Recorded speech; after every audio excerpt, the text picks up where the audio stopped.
আসসালামু আলাইকুম। স্টুডিওতে উপস্থিত এবং টিভি সেটের সামনে যে যেখান থেকে আমাদের এনটিভির ধারাবাহিক আয়োজন এডুকেশন কনসালটেন্সি উইথ কাজী দেখছেন, আপনাদেরকে সবাইকে জানাচ্ছি অনেক অনেক শুভেচ্ছা। প্রিয় শিক্ষার্থী, শিক্ষাই শক্তি, শিক্ষাই সমৃদ্ধি। গ্লোবাল এডুকেশন যেমনি করে একটি জাতিকে লিড করতে পারে, তেমনি একটি সঠিক পরিকল্পনা এবং দিক নির্দেশনা একজন ছাত্রকে সাফল্য আনতে পারে। প্রতি বছর হাজার হাজার শিক্ষার্থী উচ্চশিক্ষা লাভের আশায় পৃথিবীর বিভিন্ন দেশে পাড়ি জমাচ্ছেন। তাদের একটা বৃহৎ অংশের প্রথম পছন্দ ব্রিটেন। কথায় আছে, ব্রিটেনকে উচ্চশিক্ষার তীর্থস্থান বলা হয়। শিক্ষার্থীরা এই ব্রিটেনে আগমন এটা নতুন কিছু নয়, সেটা শুরু হয়েছে 19 শতকের গোড়া থেকে। তবে সে সময়ে চোখে পড়ার মতো ছিল না, যেমনটি চোখে পড়ে বর্তমান সময়ে। সঠিক দিক নির্দেশনা এবং শর্ট অফ কমিউনিকেশনের অভাবে ছাত্রছাত্রীরা আজ বহুবিধ সমস্যার সম্মুখীন, আর্থিক এবং মানসিক ক্ষতির সম্মুখীন। তাদের এই দিকগুলো বিবেচনা করে এবং আমাদের কমিউনিটির প্রতি কমিটমেন্ট থেকে এনটিভির ধারাবাহিক আয়োজন এডুকেশন কনসালটেন্সি উইথ কাজী। প্রিয় শিক্ষার্থী ভাই বোনেরা, এডুকেশন রিলেটেড যে কোনো ধরনের কোশ্চেন আপনারা করতে পারেন টিভি স্ক্রিনে দেওয়া নাম্বারটিতে কল করে, অথবা আমাদের কাছে ইমেইল করতে পারেন ecwithkazi@ntbeurope.net। যাদের বাসায় স্কাইয়ের ব্যবস্থা নেই, তারা ইন্টারনেটে www.ntbeurope.net আপনারা আমাদের এই পাক্ষিক আয়োজন সরাসরি দেখতে পারেন। আমরা প্রতিটি পর্বে একজন করে এক্সপার্ট ইমিগ্রেশন অ্যাডভাইজার এবং একটি শিক্ষা প্রতিষ্ঠানের প্রতিনিধি আনার চেষ্টা করব আপনাদের প্রশ্নের জবাব দিতে। আজকে আমাদের আয়োজনে উপস্থিত আছেন বাঙালি কমিউনিটির অতি পরিচিত মুখ, এক্সপার্ট ইমিগ্রেশন অ্যাডভাইজার জনাব মোহাম্মদ সেলিম ভাই। সেলিম ভাই, কেমন আছেন? ভালো আছি, আপনি কেমন আছেন? জি আলহামদুলিল্লাহ, আমরা ভালো আছি এবং আমরা খুবই আনন্দিত আপনি অতি ব্যস্ত মানুষ, ব্যস্ততার ফাঁক দিয়ে একটু সময় করে আমাদের এই প্রোগ্রামের জন্য আপনি সময় দিয়েছেন। আপনাকে অনেক অনেক ধন্যবাদ আমাকে আমন্ত্রণ জানানোর জন্য। পাশাপাশি আপনাকে আমি অভিনন্দন জানাচ্ছি আমাদের ছাত্র ভাই বোনদের জন্য একটি চমৎকার একটি প্রোগ্রাম নিয়ে আসার জন্য। কারণ অনেকেই অনেক মানে ভুল ধারণা নিয়ে অনেক সময় ভুল পথে চলে যাচ্ছেন। তো তাদেরকে কিছু দিক নির্দেশনা দেখানোর জন্য যে আপনি এই প্রোগ্রামটা চালু করলেন, এটার জন্য আপনাকে অভিনন্দন জানাচ্ছি এবং এনটিভি কর্তৃপক্ষকেও আমি ধন্যবাদ জানাচ্ছি যে তারা এই সুযোগটা করে দিয়েছেন। ধন্যবাদ সেলিম ভাই। আমার বাম পাশে উপস্থিত আছেন ব্রিটেনের বৃহৎ শিক্ষা প্রতিষ্ঠান London School of Business and ফাইন্যান্সের regional director mister Matthew Gordon. Hi Matthew, how are you today? Thank you, fine very much. We are really feeling proud that you attend today's our program. My pleasure. Thank you. প্রিয় শিক্ষার্থী ভাই বোনেরা, আমরা আর সময় ব্যয় না করে আমরা সরাসরি চলে যাচ্ছি আমাদের আজকের মূল অনুষ্ঠানে। আমরা ইউকেবি এর যে কন্টিনিউয়াসলি যে রুলস পরিবর্তন হচ্ছে সেইটা আমাদের শিক্ষার্থীদের উপর কিভাবে প্রভাব ফেলছে আমরা আমাদের অভিজ্ঞ সলিসিটর জনাব সেলিমের কাছে জানতে চাইব। ধন্যবাদ কাজী ভাই। পরিবর্তনের মধ্যে টিয়ার 4-এর যেসব চেঞ্জেস আছে, রিসেন্ট চেঞ্জেস, এর মাঝে টিয়ার 4 রিলেটেড একটা চেঞ্জেস আমি বলতে পারি, সমস্ত অ্যাকচুয়ালি পিবিএস রিলেটেড। এটা সেটা হচ্ছে 1 অক্টোবর 2013 থেকে হোম অফিস যেটা অ্যানাউন্স করেছে যে আগে আমরা দেখতাম যে কেউ যদি তার মেইন অ্যাপ্লিকেন্ট থেকে কেউ যদি ডিপেন্ডেন্ট হয়ে যেতে চান, ধরে নিলাম কেউ একজন এখানে টিয়ার 4-এর মেইন অ্যাপ্লিকেন্ট আছেন, উনি ওনার হাজব্যান্ড বা ওয়াইফ আরেকজন যিনি অন্য আলাদাভাবে টিয়ার 4-এ আছেন, ওনাকে হয়তোবা ওনার ডিপেন্ডেন্ট উনি হতে চান, তো ওনাকে দেশে গিয়ে অ্যাপ্লিকেশন করে আসতে হতো। এটা ছিল till 30th of September 2013, but the rule has been change now. এটা এখন হচ্ছে 1 অক্টোবর 2013 থেকে যে তারা চাইলে যদি উভয়ে যদি মেইন অ্যাপ্লিকেন্ট থাকেন, পিবিএস মেইন অ্যাপ্লিকেন্ট যদি উভয়ে থাকে, both of them, any of them can switch within this country. They don't need to go back to their origin country and apply from there. এখানে আমি বলবো যে এটাকে আমরা বলি কেস ল। একটা কেস হয়েছিল, চ্যাং নামে একটা লোক কেস করেছিলেন। এই কেসটা ফার্স্ট ট্রায়াল ট্রাইব্যুনাল, তারপরে আপার ট্রাইব্যুনাল, তারপরে হাইকোর্ট পর্যন্ত গিয়ে এই কেসটা সে উইন করে। এটা উইন করার ফলশ্রুতিতে এখন হোম অফিসকে এই আইনটা চেঞ্জ করতে হয়েছে। চেঞ্জ করে এটা যেটা অ্যাকোমোডেট করেছে সেটা হচ্ছে যে ওই যে আমি বললাম যে দুজনেই যদি মেইন অ্যাপ্লিকেন্ট থাকেন, দুজনেই আলাদাভাবে মেইন অ্যাপ্লিকেন্ট, এরকম কিন্তু মাঝে মাঝে দুজনেই কি স্টুডেন্ট থাকতে হবে মনে করেন আপনি? না, পিবিএস যে কোনো ক্যাটাগরিতে থাকতে পারবে। ধরে নেন একজন হচ্ছে পিএসডব্লিউ ভিসাতে আছে হাজবেন্ড, ওয়াইফ হচ্ছেন টিআর4 আলাদাভাবে স্টুডেন্ট, টিআর4 মানে স্টুডেন্ট ভিসা আছেন। এখন হাজবেন্ড বা এখন ওয়াইফ চিন্তা করলেন যে উনি এখন আর মেইন অ্যাপ্লিকেন্ট থাকবেন না, উনি ওনার পিএসডব্লিউ ভিসা হোল্ডার যে হাজবেন্ড তার ডিপেন্ডেন্ট হয়ে যাবেন। আগে কি করতে হতো, এই ডিপেন্ডেন্ট অ্যাপ্লিকেশন করতে হলে ওনাকে দেশে ব্যাক করে যেতে হতো, বাট এখন এটা প্রয়োজন নাই, এখান থেকে উনি অ্যাপ্লিকেশন করতে পারতেছেন উইদিন দ্য রুলের ভিতরেই। সেকেন্ড, আমাদের এই জিনিসটা চেঞ্জের পরে দেখা গেছে যে একটা রিউমার ছড়িয়ে গেছে। আমার মনে হয় মাঝে মাঝে এই ধরনের প্রশ্নের সম্মুখীন আপনি হন, আমিও নিয়মিতভাবে হই। সেটা হচ্ছে এই যে সেলিম ভাই, আমি যে একটু ইন্টারাপ্ট করতে যাচ্ছি যে এই বিষয়ে আমি প্রায় স্টুডেন্টদেরকে আমার কাছে কোশ্চেন করতেছে যে দুইজনে যদি স্টুডেন্ট থাকে তাহলে চেঞ্জ করতে পারবে, অথবা কেউ যদি পিএসডব্লিউ থাকে তারা কি এই দেশেই স্টুডেন্ট ভিসাটাকে চেঞ্জ করতে পারবে কিনা। আসলে স্টুডেন্টের এইটা এখন বর্তমান সময়ে একেবারে মৌলিক কোশ্চেন। আমি আশা করব শিক্ষার্থীদেরকে যেন আপনি একটা ক্রিস্টাল ক্লিয়ার সেটাই আমি চেষ্টা করছি।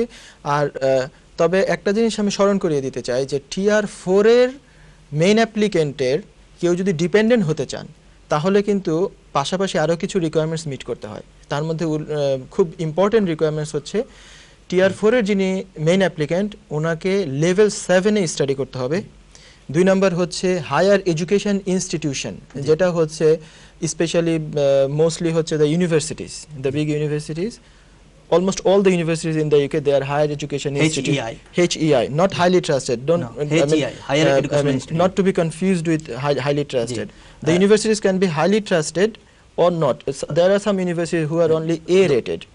দুঃখিত সেলিম ভাই, আমাদের একজন কলার লাইনে আছেন। আমি এটা আমাদের অনুষ্ঠানের প্রথম কলার, আমি কলটা একটু নিয়ে নেই। হ্যালো কলার, আসসালামু আলাইকুম, কে বলছেন please? Walaikum assalam. Can I speak to Qazi? Yes, please. I would like to ask you a question about the new changes in a visit visa. Can someone on a visit visa study in UK? প্রিয় দর্শক, yes, আমি কোশ্চেনটা আমরা সরাসরি আমাদের আইনজ্ঞ মোহাম্মদ সেলিম ভাইয়ের কাছে জানতে চাইব। ধন্যবাদ আপনাকে কলার। এখন যে রুলটা যেটা চেঞ্জ হয়েছে সিন্স 28 অক্টোবর 2013, রুলটা হচ্ছে ভিজিট ভিসা যদি কেউ থাকে উনি সর্বোচ্চ 30 দিন এখানে স্টাডি করতে পারবেন without any prior permission from the UKBA. সর্বোচ্চ 30 দিন উনি এখানে স্টাডি করতে পারবেন। তবে এই কোর্স যেটা হবে সেটা হতে হবে মানে ইংলিশ ল্যাঙ্গুয়েজ কোর্স হতে পারবে না, এছাড়া অন্যান্য কোনো কোর্স। তবে 30 দিনের কোনো কোর্স, এটাকে আসলে কোর্স না বলে ট্রেনিং বলাটা আমার মনে হয় যে বেটার। আসলে এটা এমন না যে কেউ এটাতেও কনফিউজড হয়ে গিয়েছিলেন আমাদের কমিউনিটিতে যে ভিজিট ভিসা এসে কি এখন তাহলে টিআর4 এ সুইচ করা যাবে, এরকম আমি কিছু ইনকোয়ারি পেয়েছি, হুইচ ইজ ইনকারেক্ট। কারেক্টটা হচ্ছে যে আপনি ভিজিট ভিসা এসে সর্বোচ্চ 30 দিনের একটা কোর্স বা ট্রেনিং করতে পারবেন, but it cannot be an English language course. ঠিক আছে, আশা করি দর্শক তার উত্তরটা পেয়েছেন। সম্মানিত দর্শক, আপনি আমার মনে হয় সেলিম ভাই আপনাকে অত্যন্ত গুছিয়ে প্রশ্নের উত্তরটি দিয়েছেন। আমরা এখন কথা বলবো আমাদের বিশেষ অতিথি Matthew Gordon. I know and personally I seen you very long time, you are just dealing with international student. What about your field the previous time, that means I'm talking about before 2009 and after 2009? Got you. That's a very good and challenging question, actually. Before I answer, I just want to say one thing. Assalamu alaikum to studio audience and those at home. Secondly, happy birthday, Qazi. Today it's your birthday today. I knew I'd embarrass you on screen. And to come back to that question, to be very honest with you, there is a vast difference in terms of the systems, the procedures, everything from 2009 to date. You know, I'm not a solicitor, I'm not somebody who's as well versed and knowledgeable in the immigration field, but in terms of the numbers of students, the types of students, the level of the students that are coming through now, very, very different to how it was back in 2009. Mr. Matthew, I'm coming back again. আমাদের একজন honourable caller, he is waiting for us. Hello caller, আসসালামু আলাইকুম, কে বলছেন please? Hello, আসসালামু আলাইকুম। জি জি, আপনার question বলুন। জি ভাই, আমার দুইটা কোয়েশ্চন আছে। জি, তে ফার্স্ট কোয়েশ্চন হইল যে আমার আম্মা হইলো রাইট অফ এবোর্ডে থাকতা আসো বিদেশ, তো ব্রিটিশ পাসপোর্ট লাগে অ্যাপ্লাই করছো, করা বাদে তারা ইন্টারভিউ লাগি লাগছে, আমার মামাও আসলা ও দেশ, তো তাকে দুজন যে রাইট অফ এবোর্ডে আসলা, তো ব্রিটিশ পাসপোর্ট লাগে অ্যাপ্লাই করছো, ইন্টারভিউ নিছে, নিয়ে বাদে এখন চালাইছে রাখো। ইন্টারভিউ নেওয়ার বাদে দর্শক কিতা হইছে? ইন্টারভিউ নিছে, নিয়া কিন্তু এখন পর্যন্ত কিছু জানাইছে না। কত আগে ইন্টারভিউ হয়েছে দর্শক? 20 দিন আগে হইব। 20 দিন আগে। আচ্ছা, স্পেশালি দর্শক কাজী ভাই, ইফ ইউ প্রিয় দর্শক, আপনি আমার মনে হয় আপনি অবহিত। আমি আপনাকে সম্মান রেখে বলছিলাম আমাদের এই অনুষ্ঠানটি শুধুমাত্রই এডুকেশন রিলেটেড। ধন্যবাদ দর্শক। Thank you. এডুকেশন রিলেটেড যে কোনো ধরনের কোশ্চেন আপনারা করতে পারেন প্রিয় কলার, স্ক্রিনে দেওয়া নাম্বারটিতে। জি, আমরা পরবর্তী কলে যাচ্ছি প্লিজ। হ্যালো, আসসালামু আলাইকুম। হ্যালো হ্যালো, হ্যালো জি জি, বলুন বলুন। জি ভাইয়া, আমি একটু জোরে বলুন। আমি জানতে চাচ্ছিলাম, আমার হাজবেন্ড আসছে 2004-এ। জি বলেন। হ্যালো, জি 2004-এ, তো ও এখন পিএসডব্লিউতে আছে। জি, উনি এখন পিএসডব্লিউতে আছে। পিএসডব্লিউতে আছে, বাট এখন 9 ইয়ার্স রানিং। তো ওর পিএসডব্লিউ শেষ হতে, যখন শেষ হবে তখন ওর 10 বছর পূর্ণ হতে আর 2 মাস 13 দিন বাকি থাকবে। তো এখন ওর করণীয় কি? ও কি আবার স্টুডেন্ট ভিসা ব্যাক করতে হবে, না পিআরের জন্য অ্যাপ্লাই করতে পারবে? এটা জানতে চাচ্ছিলাম। আমি যদিও এটা সরাসরি এডুকেশন রিলেটেড কোশ্চেন না, তারপরেও আমি আমাদের অভিজ্ঞ সলিসিটর মোহাম্মদ সেলিম ভাইয়ের কাছে জানতে চাইবো ওনার। ধন্যবাদ কাজী ভাই। দর্শক, আপনাকে প্রশ্নের জন্য ধন্যবাদ। এটা ওনার হচ্ছে, আপনি বললেন যে 2 মাস 13 দিন শর্টফল থাকবে 10 বছর হওয়া থেকে। আমি খুব সংক্ষেপে উত্তর দিচ্ছি, কারণ এটা শুধু আমরা চেষ্টা করছি এডুকেশন রিলেটেড প্রশ্নগুলো নিতে, কারণ এই লয়ের প্রশ্ন করার জন্য অন্য প্রোগ্রাম আছে, অবশ্যই অন্য প্রোগ্রামে মোস্ট ওয়েলকাম আপনার প্রশ্ন করার জন্য। এখানে উনি যেটা করতে পারেন, আমি জানি যে ওনার 9 বছর 10 মাস যদি হয়ে যায়, তার মানে উনি 7 বছর 10 মাস উনি কাটিয়েছেন টিআর4 অথবা স্টুডেন্ট ভিসায়, আর বাকি 2 বছর হচ্ছে পিএসডব্লিউতে। তো উনি হিসাব করে দেখতে হবে কোন লেভেলে উনি কত বছর ছিলেন। সর্বোচ্চ 5 বছর উনি থাকতে পারবেন ডিগ্রি লেভেলে, লেভেল 6 and 5, আর বিলো ডিগ্রি লেভেলে পারবেন হচ্ছে উনি সর্বোচ্চ 3 বছর। তো ওই হিসেবে দেখতে হবে যে ওনার কি আর কিছু পাওনা আছে কিনা, কোনো আরও সময় উনি পান কিনা। সেটা হলে উনি অ্যাপ্লিকেশন টিআর4ও করতে পারেন। আর আমি সবচেয়ে বলবো যে যদি 2 বছর 13 দিন 2 মাস 13 দিন বাকি থাকে, আসলে 28 দিন আগে তো উনি অ্যাপ্লাই করতে পারেন, তার মানে ওনার অ্যাকচুয়াল শর্টফল অ্যাপ্লিকেশন করার যদি উনি চান 28 দিন আগে করতে পারেন, যেহেতু উনি 1.5 মাস পরেই দেখা যাবে যে উনি অ্যাপ্লিকেশন করতে পারবেন যে ডেট শেষ হওয়ার। তো উনি কোনো না কোনো একটা অ্যাপ্লিকেশন করে, টিআর4-এর হতে পারে, একটা অ্যাপ্লিকেশন করে সেই অ্যাপ্লিকেশন পেন্ডিং থেকে যাবে এই প্রায় 1.5 মাস। এমনভাবে যদি অ্যাপ্লিকেশন উনি করেন পেন্ডিং থাকা অবস্থায়, যখন ওনার 10 বছর পুরো হয়ে যাবে, তখন আমি অ্যাডভাইস করব যে উনি সেট এলআর, যেটা হচ্ছে সেটেলমেন্ট অ্যাপ্লিকেশন, সেটা উনি করবেন। বলে দিবেন যে আগের যে পেন্ডিং একটা অ্যাপ্লিকেশন আছে সেটাকে যাতে হোম অফিস ভ্যারিয়েশন করে, variation for application for variation of application এটাকে বলা হয়। উনি আগের অ্যাপ্লিকেশনটাকে ভ্যারি করার জন্য এই নতুন একটা অ্যাপ্লিকেশন করবেন। এভাবে করে উনি 10 বছরে করতে পারেন। তবে আপনাকে আমি বলবো যে আপনি কোনো সলিসিটরের সাথে দেখা করতে পারেন, অথবা অন্য কোনো ল বেসড যেই প্রোগ্রামগুলো আছে সেগুলোতে ফোন করতে পারেন। ধন্যবাদ। ধন্যবাদ সেলিম ভাই, অতি সুন্দর করে আপনি বুঝিয়ে বললেন। আমার মনে হয় প্রিয় দর্শক উনি ওনার জবাব পেয়েছেন। আমরা পরবর্তী কলে চলে যাচ্ছি। জি দর্শক, প্লিজ কল করেন, প্রশ্নটি বলুন প্লিজ। হ্যালো, আসসালামু আলাইকুম। ওয়ালাইকুম আসসালাম। জি ভাই, আমার প্রশ্ন হচ্ছে, আমি লেভেল 7-এ এই দেশে এসেছিলাম পিজিটির জন্য, কিন্তু পরবর্তীতে আমার কলেজ চলে যায় এবং এখন আমি ওভারস্টে হয়ে গেছি। এখন আমার করণীয় কি? লেভেল 7-এ আপনি কত সালে আসছেন ইউকেতে? 11-এ। 2011-এ। Yeah. আপনার কলেজ বন্ধ হয়েছে কবে?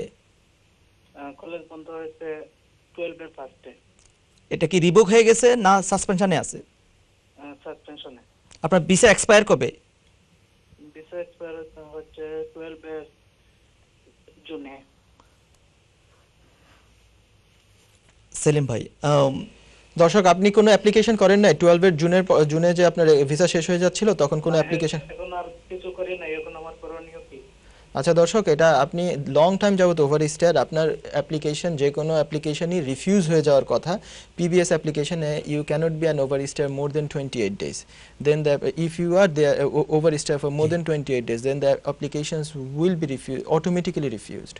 এটা ইউজুয়ালি, আনলেস আপনার যদি কোনো এক্সট্রিম সার্কামস্টেন্সেস থাকে এবং সেটা যদি আপনি জাস্টিফাই করতে পারেন, সেটা যদি আপনি প্রুফ করতে পারেন ডকুমেন্টারি এভিডেন্স দিয়ে, তাহলে হচ্ছে যে আপনার কিছু সুযোগ থাকতে পারে। কিন্তু এটা খুবই খুবই নগণ্য, এটা হচ্ছে হোম অফিসের ডিসক্রিশন, তাদের মর্জির উপরে যদি দেয় বা দেয় না। কিন্তু ইন জেনারেল আমি বলতে পারি আপনি প্রায় 1.5 বছর হয়ে যাচ্ছে আপনি ওভার স্টেয়ার, এখনকার অ্যাপ্লিকেশন কিন্তু আপনার রিফিউজ হবে। তবে আপনার আর কি কি রেমেডি আছে, অন্য কোনো সেক্টরের কোনো কিছু রেমেডি আছে কিনা, সেটার জন্য আপনি একজন বিজ্ঞ সলিসিটার বা ইমিগ্রেশন অ্যাডভাইজারের সাথে যোগাযোগ করতে পারেন। সেলিম ভাই, এই ক্ষেত্রে আমি যে আরেকটি তথ্য অ্যাড করতে যাচ্ছি, ভিসা এক্সপায়ার হয়ে যাওয়ার পরে যে 28 দিনের যে রুলটা পরে অ্যাপ্লিকেশন করতে পারে, এটা সম্পর্কে যদি একটু ধন্যবাদ কাজী ভাই। পয়েন্ট বেস সিস্টেমের অ্যাপ্লিকেশনগুলোর ব্যাপারে যেটা রুলটা এসেছিল, এটা গত বছরের 9th of July 2013-এ এসেছিল, সরি 2012-এ এসেছিল, 9th of July 2012-এ লাস্ট ইয়ার। তো এটা আপনার আগে ছিল যে এই ধরনের ওভার স্টে, বেশি ওভার, আরও 2-1 মাস, 6 মাস, 9 মাস, এমনকি 1.5 বছর ওভার স্টে আমি হ্যান্ডেল করেছি, ভিসা লেগে এসছে। কিন্তু সেই রুলটা তারা তখন অ্যাবলিশড করে দিল। তারা যেটা করলো সেটা হচ্ছে যে 28 দিনের চেয়ে বেশি যদি কেউ ওভার স্টে হয়, তাহলে তার অ্যাপ্লিকেশন এই ওভার স্টে হওয়ার কারণে রিফিউজ হয়ে যাবে। অন্য সব পয়েন্টস যদিও সে পায়, সে যদি কাসের 30 পয়েন্টস পায়, মেনটেন্যান্স ফান্ডের 10 পয়েন্টস পায়, স্টিল সে মানে ভিসাটা পাবে না, কারণ হচ্ছে যে ওই 28 দিনের বেশি সে ওভার স্টে। আর এই রুলটা সবাইকে খেয়াল রাখতে হবে। আর আমি স্পেশালি, ওইটা কি যে কোনো ভ্যালিড রিজন ছাড়াই থাকতে পারে যে 28 দিনের মধ্যে আমরা এই প্রশ্নের, সরি সেলিম ভাই, আমরা আবার ফিরে আসছি এই প্রশ্নটি আরো বিশদভাবে জানার জন্য। প্রিয় দর্শক, আমরা একটা বিজ্ঞাপন বিরতিতে যেতে হচ্ছে, বিরতি পর ফিরে আসছি, আমাদের সাথেই থাকুন।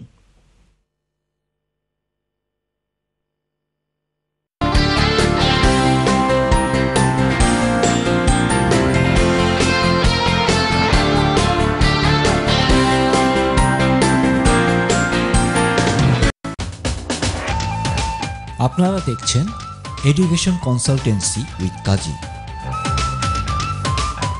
সৌজন্যে FBA UK লিমিটেড এবং মাহবুব অ্যান্ড কো অ্যাকাউন্টেন্টস।